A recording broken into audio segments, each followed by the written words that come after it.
Welcome to Health Talk. I'm Dr. Manny. Wellness is on trend this year, with festivals fronted by the biggest Instagram fitness stars and personalized health regimens making headlines. It's going to be an exciting year in health news. Lucie Greene is joining me now. She's a trend forecaster and author for JWT Innovation. She got a whole list of trends for us. You predict the future in some ways when it comes to trend.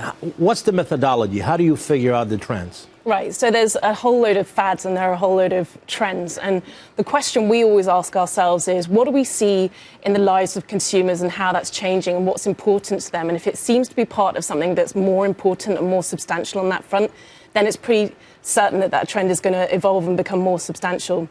But I have a team of data analysts, I have a team of anthropologists and trend forecasters. Oh, wow. We also consult experts, academics and industry leaders to consult on this stuff too. So is it fair to say that it's based in a little bit of science, a little bit of what the public needs, and then also what's trending, I guess, in social media and online and the media? All right. So let's now, this is like the Academy Awards for me. Let's look through 2017. One trend that you have is hyper-personalized health. What is that?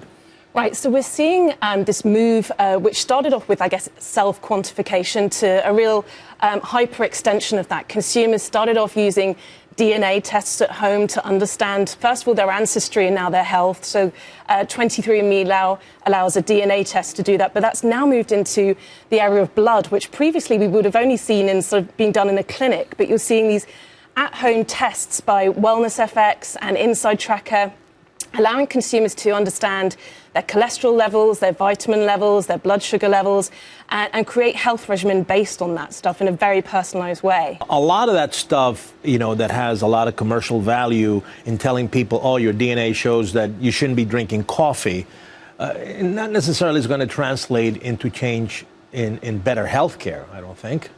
In the short term, because the science is very primitive at best. Right, and this is all just an extension of what can be done on a sort of analog basis anyway, but it's empowering consumers to take more of the control and get more understanding of their health.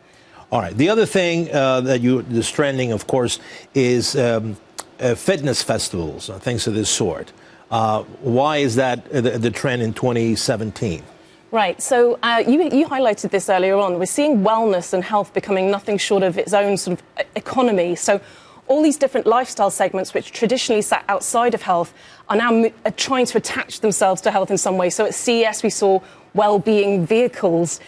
We've seen well-being real estate. And so the festival, the music festival, which was normally about sort of sex, drugs and rock and roll, is now becoming a venue for sports and yoga. So how boring. I know. Well, the endorphins are supposed to replace all the hedonism, I think. How boring. Give me sex, rock and roll at any time. Marijuana. Big topic in the U.S. A lot of states have legalized it for recreational use. Where do you see the topic of marijuana entering the trends in 2017? Right, it's a really interesting subject. So we've really seen, as it's become normalized and legalized in a number of states, you know, marijuana used to be associated with, I guess, college dorms or hippie baby boomers. And it's now being rebranded for a broader audience. You're seeing new brands positioning it as almost like a luxury product. There's the Beverly Hills Cannabis Society now, but also moving into well-being territory and marketed towards women with premium products. So Whoopi Goldberg has actually launched a line of medicinal marijuana products that are not only supposed to relax your muscles, but incorporate botanicals. There's bath soaks that are supposed to be good for helping with menstrual cramps, but also just having a relaxing evening. All right. Okay. All right. So marijuana is going to be one of those things that's it's going to grow, and I predict that. And from that, another thing that I know you mentioned is topias, health topias, communities, right, based on being all healthy. Right. What is that? Well, so an extension, really. You've already seen hotels marketing themselves as wellness hotels. Equinox has a line of hotels, and now that's becoming almost 360. So you see developments in Florida, like Lake Nona, which is a wellness real estate development where not only are there Tai Chi and yoga and wellness facilities, there's also a lab on site where people can take part with medical trials. But also receive regular medical treatment. So wellness really becoming the North Star for the way people live in multiple different ways.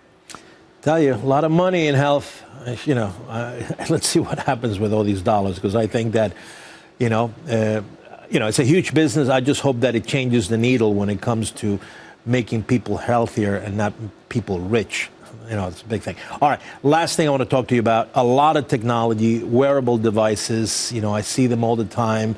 I get the junk mail on my emails pushing for different devices to this and that. Where is that going? Are we at the top of that business cycle, or are you going to see more wearable devices that are going to be more exciting? We're at a really interesting point with that. I really agree. So first of all, the expectation, I guess introducing the idea of a wearable and a habit for people was one thing, but now people are expecting more from it. So it's not just enough to record steps. They're using products like Under Armour's collaboration with IBM, which not only tracks your activity, but gives you, on a cognitive basis, as you get better, recommended, personalised health regimes. But also stuff connected to a bigger ecosystem. So you have things like Omada Health, which is a preventative ecosystem of wearables and health experts that help people modify their lifestyle to prevent diabetes, for example. So I think it's all just going to it's going to continue, but be connected to more sophisticated ecosystems. You're the predictor. You come up with these things, and they always hold up true.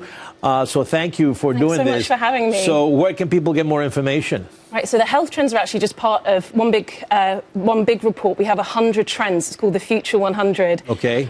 So it's available on JWTintelligence.com. All right. Take a look. Thank you. Thanks Everybody, so much. log on and learn more about these trends, and maybe you're part of it already. Thank you.